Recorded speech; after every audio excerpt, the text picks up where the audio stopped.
بسم اللہ الرحمن الرحیم۔ السلام علیکم۔ آج ہم بات کریں گے ایئر ہینڈلنگ یونٹ پہ۔ ایئر ہینڈلنگ یونٹ کیا ہے؟ ایئر ہینڈلنگ یونٹ یہ ایک ایسا سسٹم ہے جو کمرشل ایئر کنڈیشنر کے لیے استعمال ہوتا ہے۔ جب بلڈنگ کا سائز 50 ٹن سے زیادہ ہو جائے تو اس صورت میں بجائے ڈائریکٹ ایئر کنڈیشنر کے انڈائریکٹ طریقہ اپنایا جاتا ہے، یعنی ریفریجریشن مشین سے پہلے پانی کو ٹھنڈا کیا جاتا ہے اور اس پانی کو مطلوبہ جگہ لے جا کر سپرے کیا جاتا ہے۔ سپرے ہونے والے پانی سے اوپر سے ہوا کو گزار کر ٹھنڈا کیا جاتا ہے اور آگے ہال میں سپلائی کیا جاتا ہے۔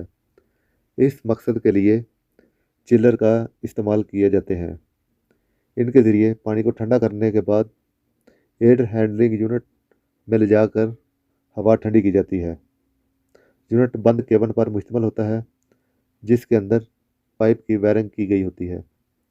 اس کیبن میں 3 سوراخ ہوتے ہیں، ایک پر سپلائی ڈکٹ، دوسرے پر ریٹرن ڈکٹ اور تیسرے پر فریش ایئر ڈکٹ لگی ہوتی ہے۔ سپلائی ڈکٹ پر ایک بلور بھی لگا ہوتا ہے، جب ریٹرن ڈکٹ پر فلٹر لگا ہوتا ہے۔ اس کے علاوہ فریش ایئر اور ریٹرن ڈکٹ پر ڈمپر لگے ہوتے ہیں جن کو ایک جگہ پر ڈکٹوں کو ملا دیا گیا ہوتا ہے، اس لیے ایک وقت میں ایک ہی ڈکٹ کے ڈمپر کھلے ہوتے ہیں۔ کنٹرول کرنے کے لیے موٹر لگی ہوتی ہے جس ڈمپر موٹر کہتے ہیں۔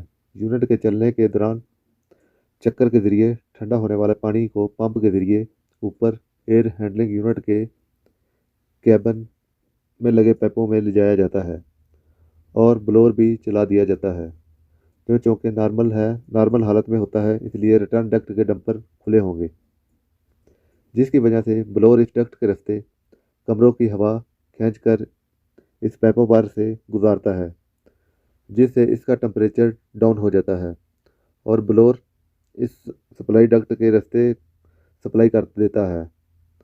اور سردیوں میں بھی یہی ایئر ہینڈلنگ یونٹ استعمال ہوتے ہیں۔ اس وقت ان کے پائپوں میں لے جا کر چلر کا ٹھنڈا پانی گزارنے کے بجائے بوائلر کا گرم پانی گزارا جاتا ہے۔